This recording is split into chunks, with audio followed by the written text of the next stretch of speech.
자, 오늘 우리는 이 한 해 마지막 주일을 맞았네요. 하나님께서 그동안 신실하게 인도하시니까 감사하고, 또 새해를 또 허락하실 하나님을 기대하고, 또 복된 출발이 있는 그런 연말연시가 되기를 바랍니다. 자, 우리는 이 요한복음을 살펴보면서 요한복음 14장, 15장, 16장이 17장까지 이제 있습니다만은 이 다락방 강화라고 그럽니다. 예수님이 이제 제자들과 이제 이별을 해야 되는 석별의 시간입니다.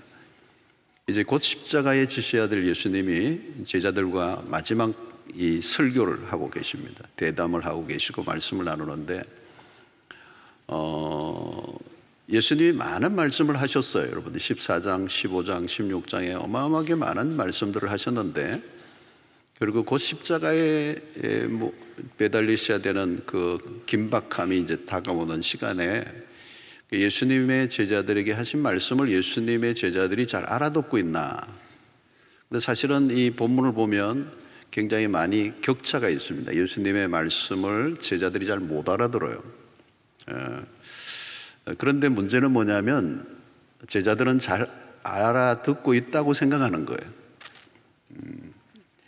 예수님이 보기에는 아직 준비가 덜 돼 있고 뭘 믿고 있는지 뭘 알고 있는지에 대해서 제자들이 많이 부족한 상태에 있음을 주님은 아시는데, 의외로 제자들은 굉장히 자신감이 넘쳐 있습니다. 지금 제자들의 모습이 그렇죠. 장담은 하고 있는데 예수님의 가시는 길을 이해하지 못하고 있고, 또 예수님에게 지금 무슨 일이 일어나고 있는지, 그리고 일어났을 때 자신들이 어떤 모습으로 대응해야 되는지에 대해서 잘 준비가 안 되어 있습니다.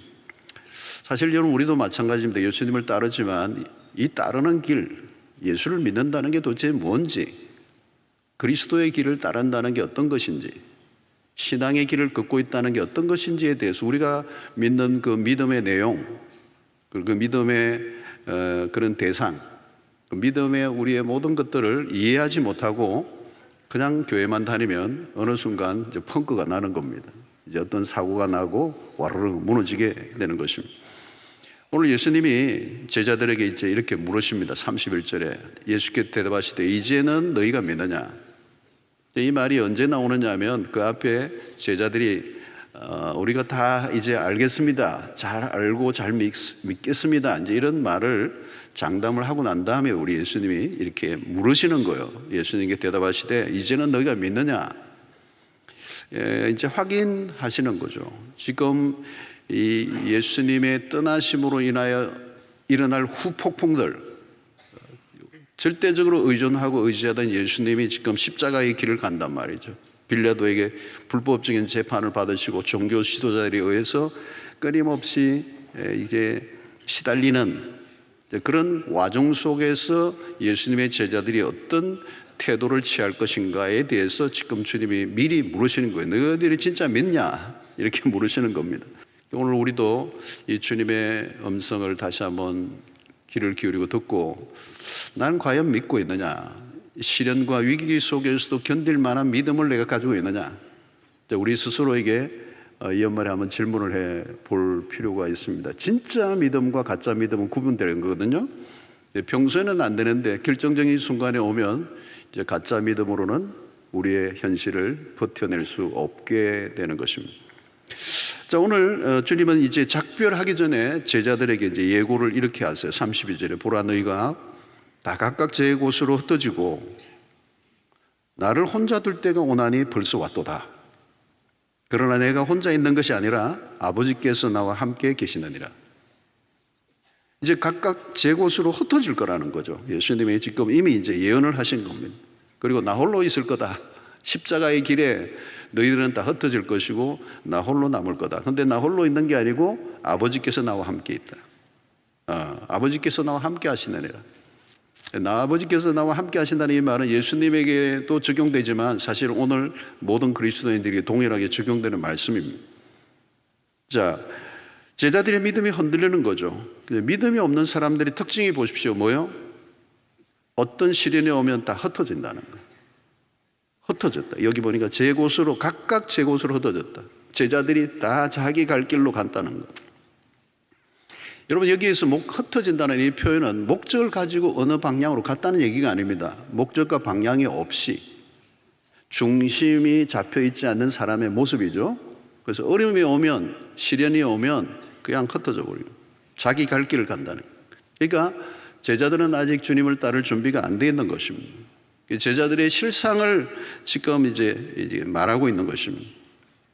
참된 믿음을 가지고 다니고 있는가? 그래서 주님은 너희들이 곧 나를 떠날 것이고 나는 홀로 있게 될 것이다. 자, 이런 상황은 이제 제자들에게 미쳐질 상황이 얼마나 험악한 상황이 도래할 건가를 보여주고 있는 것입니다. 자, 그러면서 주님은 제자들을 향해 위로와 용기를 또 동시에 주십니다. 33절의 말씀이 오늘 16장 마지막 절인데요. 이것을 너에게 이르는 것은 너희로 내 안에서 평안을 누리게 하려 함이라. 세상에서는 너희가 환난을 당하나 담대하라. 내가 세상을 이기었노라. 너무 놀라운 말씀을 하셨어요. 여러분, 33절의 이 말씀을 좀 잘 붙들 수 있으면 좋겠습니다. 우리 33절 한번 띄워주시면 다시 한번 우리 다 같이 우리 믿음의 그런 믿음을 담아서 한번 읽었으면 좋겠어요. 시작. 이것을 너희에게 이르는 것은 너희로 내 안에서 평안을 누리게 하려 함이니라. 세상에서는 너희가 환난을 당하나 담대하라. 내가 세상을 이기었노라. 아멘. 자, 여러분, 이 약속이죠. 평안을 약속합니다. 내가 누리는 평안을 너희도 누리기 바란다. 자, 그런데 그 앞에 하나가 뭐가 있어요? 너희가 환난을 당하나. 닥쳐올 환난을 예고하고 있습니다. 믿음의 길에 뭐가 찾아온다는 거죠? 환난이 온다는 거. 신앙의 길에는 불가피한 게 있는데 환난이 온다. 성도 여러분, 그리스도께서 공생애 동안에 환난을 당하셨습니다. 적대자들에 의해서 늘 핍박을 받으셨습니다. 그러니까 예수를 세상으로부터 미움을 받았던 그리스도를 따르는 우리도 그리스도를 따르는 동안 세상으로부터 미움을 받게 된다. 그러니까 미움을 당할 때 세상의 사람들이 우리를 미워할 때 그걸 이상히 여기지 말라고 그랬잖아요. 예수의 길을 따른다는 것은 고난의 길이고 또 핍박의 길이다. 그리스도인의 삶은 고난을 각오해야 된다. 너희가 환난을 당하나. 세상에서 세상이 우리에게 주는 게 뭐냐? 환난이라는 거예요. 그래서 여러분, 세상으로부터 어떤 환난을 받으면 그걸 이상히 여기지 말고 그게 당연하고 예수님이 이미 얘기하신 겁니다. 너희가 세상에서 환난을 당하나. 그러니까 세상은 우리에게 환난을 주지만 주님은 우리에게 뭘 주신다고요? 평안을 주신다는 거예요. 여러분, 신앙생활 제대로 하려고 하면 힘들어집니다. 주님을 믿으면 고난이 없을 것이라고 주님이 약속한 적이 없어요. 당연히 고난이 있어요. 안 믿고 살았을 때보다 더 어려워지는 겁니다. 그게 당연한 겁니다. 이제 제자들은 주님과 이별의 순간이 오고 믿고 따르는 예수가 그들의 곁을 떠납니다. 제자들이 얼마나 복잡했겠습니까? 의지하고 따르는 스승의 부재, 두려울 수밖에 없어요. 그리고 적대적인 환경이 몰아올 때 주님이 뭘 약속하세요? 평안을 약속하는 거예요. 이 평안은 환난과 함께 있는 평안을, 환난이 제거된 상태의 평안이 아니고 환난이 있어요. 그런데 환난 가운데 평안을 누리게 하신다는 거예요. 그 약속을 하고 있는 겁니다. 여러분, 주님의 약속은 아무것도 없는 가운데 평안이 아닙니다. 아무 일도 일어나지 않으면 그 평안을 말할 필요가 없잖아요. 여러분, 환난도 있고 평안도 함께 있다는 거예요.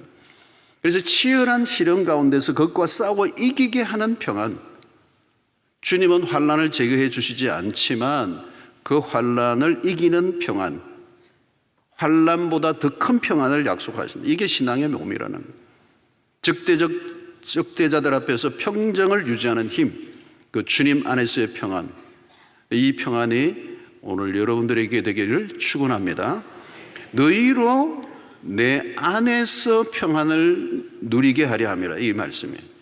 그러니까 내 안에서 평안을 누리게 하려. 주님 안에 거할 때 그 주님의 평안을 누린다는 겁니다. 그러니까 평안은 상황에서 주어진 게 아닙니다.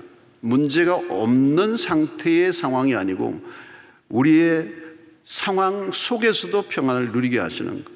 그래서 우리의 믿음이라고 하는 것은 상황을 바꾸는 게 아니라 사람을 바꾸셔요. 뭘요? 그 폭풍 가운데서도 평안을 누리도록. 자, 주 안에서 누리는 평안은 환난 중에서도 즐거워하게 합니다. 그리스도인에게 환난은 표식이에요. 그래서 환난 중에 평안을 누리게 하는 것도 신자의 표식. 여러분, 오늘 우리가 예수에게 속한 자로 살아갈 때 예수 때문에 받는 어려움이 있다면 염려하지 마십시오. 그 염려와 두려움을 이기게 하는 하나님의 평강이 우리에게 임할 때 그 환난을 이기게 하시고 또 어려움 속에서도 위로를 주시고 우리에게 용기를 허락해 주시는 줄로 믿습니다. 여러분, 이 세상의 문화 자체가 그런 거잖아요. 굉장히 우리를 압박하는 이런 것들이 이제 많아질 것입니다. 자, 이때 우리가 무엇을 해야 돼요? 어떤 거짓 평안이 아니라 이 참된 평안, 그 평안은 그리스도로부터 주어지는 것. 이 평안은 조건이 절대 아니에요. 조건이 맞아서 평안을 얻는 것은 우리가 얻을 수 없습니다. 그리스도 안에서 주어지는 것. 환난의 크기보다 더 큰 평안. 그래서 우리가 조금 더 이 세상 속에 주눅들지 않고 비겁해지지 않고 또 넘어지지 않고 끝까지 믿음을 지킬 수 있도록 하나님께서 우리에게 평안을, 내가 내 안에서 평안을 누리게 하려 하심이니라. 이 평안을 여러분들 모두가 누리시게 되기를 축원합니다. 이 평안이 없으면 우리가 믿음의 길을 걸어갈 수가 없는 거죠. 시련만 계속 온다면, 믿음 생활하는데 환난만 계속 있다면 누가 견뎌내겠습니까? 2000년의 역사 속에 수많은 위기와 그런 환난이 왔는데 누가 다 이겨냈겠습니까? 이겨내게 만들었던 것은 하나님이 주시는, 그리고 주님이 누리셨던 그 평안, 내가 주는 평안은 이 세상이 주는 것과 같지 아니하다고 하신 그 말씀, 그리고 이 평안은 세상이 빼앗아갈 수 없는 하나님이 주시는 평안을 우리 모두가 누리심으로 이 믿음의 길에서 주눅들지 말고, 때로는 이 직장이나 사회 속에 내가 마이너리티로서 그리스도인으로서 여러 가지 압박감이 있어도 조금 더 두려워하지 말고 주님이 주시는 평안 안에서 믿음의 길을 뚜벅뚜벅 걸어갈 수 있는 여러분들이 되시기를 축원합니다. 자, 주님은 이 평안을 약속하셨지만 평안이 끝이 아니에요. 더 중요한 약속을 하나 하셨습니다. 그게 뭐냐면 승리에 대한 약속입니다. 오늘 여기 보면 너희가 환난을 당하나 어떻게 해요? 담대하라. 내가 세상을 이기었노라 그랬어요. 여러분, 내가 세상을 이겼다는 말은 승리자 예수 그리스도를 우리에게 보여줍니다. 주님의 승리의 선언, 우리가 관심을 가져야 될 대목입니다. 이미 이 승리는 이루어진 승리라는 겁니다. 내가 원수 마귀를 물리쳤다, 모든 악의 세력을 물리쳐 승리했다, 이렇게 선포하시는 겁니다. 시간상으로 보면 아직 십자가와 부활 사건 이전입니다. 지금 아직 그 일이 일어나지 않았어요. 그런데 왜 주님은 이미 이겼다고 하시는가? 그것은 앞으로 일어날 일이지만 이미 이루어진 것과 같이 보신 거죠. 그래서 내가 이기었노라 라고 하는 이 말은 헬라어로 보면 현재 진행형이에요. 현재 완료형이에요. 현재 완료형을 쓸 때는 어떤 의미가 있는데, 문법적으로 승리가 미래의 일이지만 이미 확보된 것과 같이 그렇게 바라보게 하시는 겁니다. 그러니까 이 이기었노라 이 말은 과거에도 이겼고 지금까지 이겨왔고 앞으로도 이길 것이다. 이 승리에 대한 연속성을 말하는, 연속성, 이어진다는 것. 그리고 그 그리스도의 승리는 그리스도만으로 끝나지 않고 그리스도를 따르는 사람들에게도 동일하게 유효한 승리라는 것. 이게 굉장히 중요합니다. 그리스도의 승리는 그리스도의 승리로 끝나지 않고 우리를 대표하여 승리하셨기 때문에 그리스도를 따르는 모든 사람들에게도 그리스도의 승리가 우리에게 주어진다는 거예요. 그러므로 여러분, 그리스도가 우리의 삶의 기준에, 승리는 그리스도가 우리에게 주신 유산이에요. 레거시예요. 기억하십시오. 우리는 이미 주어진 승리 안에서 싸우고 있다는 거예요. 주님은 이미 이겼다고 선포합니다. 주님은 이미 세상을 정복하신 분입니다. 그래서 십자가상에서, 예수님의 십자가상에서도 이미 테텔레스타이, 다 이루었다라고 얘기해요. 다 이루었다. 온 인류를 위한 구속의 사역을 다 완성하셨다. 그런데 그것을 믿음으로 받아들일 때 내 것이 된다라고 하는 거예요. 여러분, 이것이 승리에 대한 우리의 확신입니다. 그리고 어떤 일이 일어나든지 우리가 가지는 담대함이에요. 이 담대함이 어디서부터 오느냐? 이 담대함이 있어야 우리 하나님의 백성답게 살 수 있는데, 이 담대함이 승리를 선포하신 그리스도로부터 우리에게 온다는 거예요. 예수님의 제자들을 보면서 우리가 뭘 느껴요? 우리로는 현실만 들여다보면 답이 없는 거죠, 여러분. 그러니까 승리의 이 확신은 우리에게서 근거하지 않는다는 거예요. 우리는 우리 자신을 신뢰하면 안 됩니다. 우리의 실력을 믿으면 안 돼요. 승리는 그리스도 안에서 주어진다는 거예요. 여러분, 우리가 주님을 바라보아야 될 이유입니다. 주님은 환난 속에서도 어떤 모습을 보였습니까? 조금 더 흔들림이 없습니다. 가룟 유다의 배신, 제자들의 도피, 마귀의 공격, 대적자들의 종교 지도자들의 총공격들, 그 속에서도 평안을 누리며 조금도 흔들림 없이 십자가의 길, 그 길을 걸어가셨어요. 여러분, 십자가 부활 사건은 실패가 아닙니다. 십자가는 세상의 모든 악과 통치자들을 무릎 꿇게 하신 사건이에요. 십자가는 패배가 아니라 승리입니다. 세상의 방식과 전혀 다른 방식의 승리. 세상이 주는 환난이 그리스도를 망하게 할 수 없었습니다. 오히려 십자가를 통하여 악은 철저히 심판을 당하게 돼요. 그 승리를 오늘 우리가 같이 누리도록 공유하게 하시겠다는 것입니다. 그래서 우리가 승리를 만들어내는 것이 아니라 그리스도께서 이미 거두어 놓으신 승리를 함께 누리면 되는 것입니다. 그래서 로마서 8장 37절에 이런 말씀이 있습니다. 여러분, 그러나 이 모든 일에 우리를 사랑하시는 이로 말미암아 어떻게 해요? 우리가 넉넉히 이기느니라 그랬어요. 할렐루야. 여러분, 성도의 승리는 단순히 희망사항이 아니에요. 여러분, 선포예요. 이게 이미 끝났다는 거예요. 이미 결론을 알고 있는 사람들이 가지고 있는 확신이라는.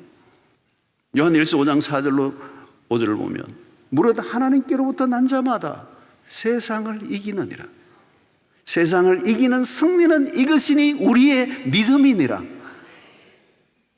예수께서 하나님의 아들이심을 믿는 자가 아니면 세상을 이기는 자가 누구냐?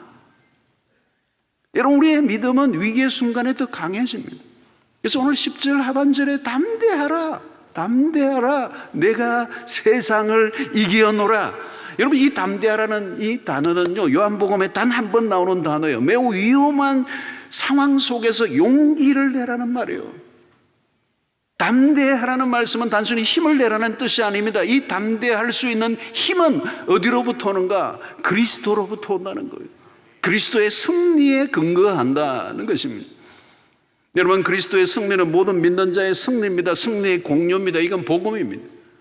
그리스도의 승리는 홀로의 승리로 끝나지 않습니다. 십자가는 패배처럼 보이지만 완전한 승리요, 마귀의 괴계가 숲으로 돌아가고 인류 구원을 위한 그리스도의 임무 수행을 완수하신 사건이 십자가라는 것입니다.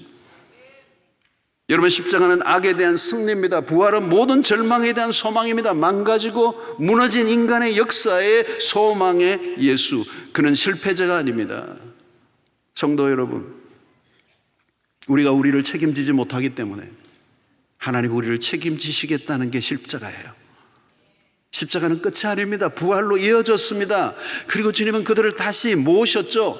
부활하신 예수님이 40일 동안 제자들과 함께 하시고 마가의 다락방, 그 말씀을 받은 사람들이 오순절 날까지 기도할 때 성령이 임하시고 그 무기력했던 그 제자들을 통하여 교회를 세우시고 그 교회가 2000년 동안 오늘까지 우리까지 오게 되었습니다. 하나님이 우리를 고아처럼 버려두지 아니하신 거죠. 오늘 본문은 우리에게 너무도 큰 힘이 되는 말씀에 담대하라. 너희가 세상에서 환난을 당하나 담대하라. 용기를 내라. 두려워하지 말라. 물러서지 말라. 현실과 맞서라. 내가 평안을 주겠다. 그리고 내가 거둔 승리를 너희들도 누려라. 성도 여러분, 승리는 우리가 싸워 주어지는 게 아니에요. 하나님이 주시는 선물이에요. 우리는 연약하여 넘어지고 깨어집니다. 그러나 주님 우리를 끝까지 승리의 자리로 데리고 갔어요. 예수께서 우리의 손을 들어주십니다. 우리는 이미 이긴 자입니다. 이기게 하십니다. 주변에 일어난 일들로 낙심하지 마십시오. 승리하신 그리스도를 바라보십시오. 우리는 하나님의 약속을 지키지 못해요. 그러나 성경을 통하여 우리에게 주시는 하나님의 메시지는 하나님이 우리에 대한 당신의 약속은 반드시 지키신다라고 하는 거예요. 그게 우리가 믿는 믿음의 근거, 자신감의 근거예요, 여러분. 이제 우리는 망할 수가 없는 존재, 실패하고 싶어도 실패할 수 없는 존재, 7번 넘어져도 8번 일으키시는 하나님의 은혜가 우리 안에 있다는 거예요. 이것을 우리는 존 칼빈은 성도의 견인이라고 하는 표현을 쓰는 거예요. 성도의 견인은 뭘까요? 우리는 한번 택하심을 받은 자는 결코 그 구원을 잃어버리지 않는다라고 하는 것입니다. 우리의 실수에 의해서, 우리의 죄악에 의해서 우리의 삶이 하나님으로부터 버림을 받지 않아요. 그 이유가 뭘까요? 그리스도의 십자가 때문에라는 거죠. 여러분, 넘어지고 쓰러지고 깨어지고 망가지고 때 죄를 짓고 수도 없이 반복하고 살아왔던 여러분들은 스스로 자책감을 가지고 스스로 절망하고 우울해하고 나에게는 소망이 없다고 하는 그 순간에 우리의 구원의 길을 여신 그 주님의 손을 붙잡고 십자가 앞으로 돌아가요. 십자가와 부활이 답이에요. 우리의 구원을 완성하시는, 주께서 우리를 완전함에 이르게 하신다. 우리에게 주신 약속하신 승리는 의심의 여지가 없어요. 여러분, 최종적인 판결자는 그리스도입니다. 그리스도가 다시 오시면 선악간에 판결하실 거예요. 승리냐 실패냐 누가 판단하는 거예요? 그리스도가 하는 거예요. 그분이 왕 중의 왕이시요 모든 걸 판단하는 그리스도, 그분이 그리스도를 따르고 그리스도를 믿는 자의 손을 들어 주시겠다는 거예요. 여러분, 우리의 믿음이 뭡니까? 하나님의 신실하심, 하나님은 약속하시고 말씀을 이루시는 분, 말씀대로 된다는 것. 담대하라, 내가 세상을 이기었노라. 내가 이겼다. 그렇다면 내가 나를 믿고 따르는 너희들도 이미 세상을 이겼다. 이 승리를 만끽하십시오. 만끽하십시오. 평안도 승리도 그리스도가 주시는 겁니다. 누리는 사람이 그것을 누리는 만큼 우리의 것이 되는. 여러분, 믿음의 길을 걷는 것은 언제나 모험입니다. 2026년도 우리의 믿음의 여정에 무슨 일이 일어날지 아무도 모릅니다. 여러분, 종말론적인 시대를 우리는 살고 있어요.